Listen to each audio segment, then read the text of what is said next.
Em nota, a coordenação da Univaja, a União dos Povos Indígenas do Vale do Javari, aponta para a ausência do Estado brasileiro na região.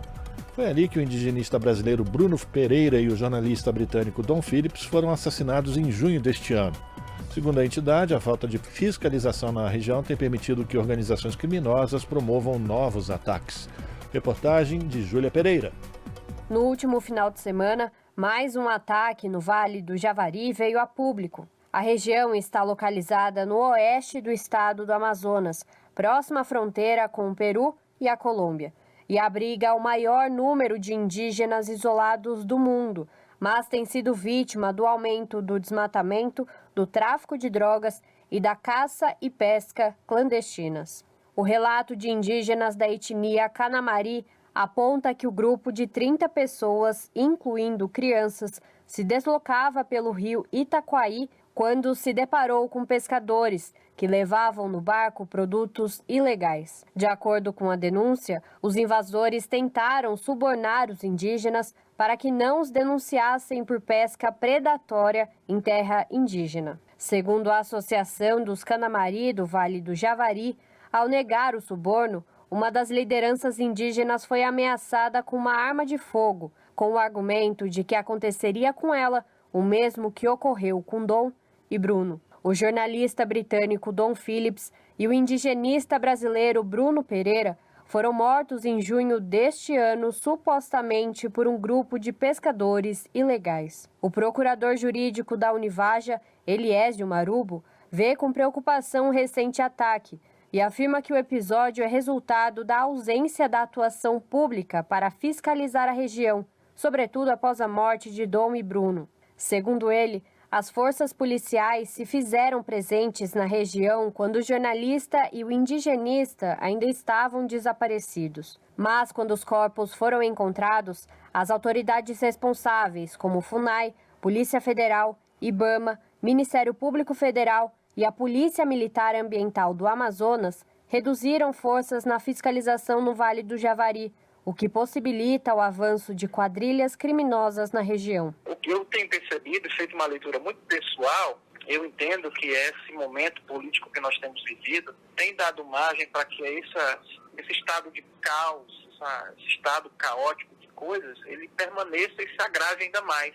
A prova do que eu estou falando é esse fato que aconteceu com os indígenas Canamari ali. Então, isso reflete somente o estado de abandono, a falta de compromisso com o Estado brasileiro, com o Estado federado de forma geral, com essa pauta da proteção e da segurança na fronteira. É necessário que haja uma união de forças para que essa pauta ela volte a ter significativo interesse da parte do Estado nesse momento de extrema necessidade na região de proteção de pessoas, de proteção do bem público, de proteção do interesse do Estado. O Estado não tem manifestado interesse algum, zero, em relação à manutenção do seu interesse, interesse público naquela região. O medo entre as lideranças indígenas do Vale do Javari também se espalhou após o mandante suspeito pelos homicídios de Bruno e Dom ser solto. Rubens Vilar Coelho, conhecido como Colômbia, foi solto provisoriamente no final de outubro, após 2 decisões favoráveis da Justiça Federal e o pagamento de R$15 mil de fiança. Colômbia seguiu para a prisão domiciliar e é obrigado a usar tornozeleira eletrônica. Outros 3 homens investigados pelos assassinatos do indigenista e do jornalista estão presos, em decorrência das investigações. Fernando Viana, presidente da INA Indigenistas Associados, Associação de Servidores da FUNAI, diz que não há elementos para relacionar a soltura de Colômbia com a ocorrência de novos crimes, mas afirma que o cenário gera inseguranças naqueles que denunciam a atuação dos grupos criminosos no Vale do Javari. Foi muito falado da participação dele, né, nessa rede criminosa, e no momento em que ele é solto, é claro que todas as pessoas que andaram expondo essas suas opiniões, as suas informações, compartilhando as informações que elas têm com os órgãos públicos e as autoridades para que seja investigado, essas pessoas passam a estar numa situação de muita insegurança, né? Então acho que isso que é o principal elemento. A soltura do Colômbia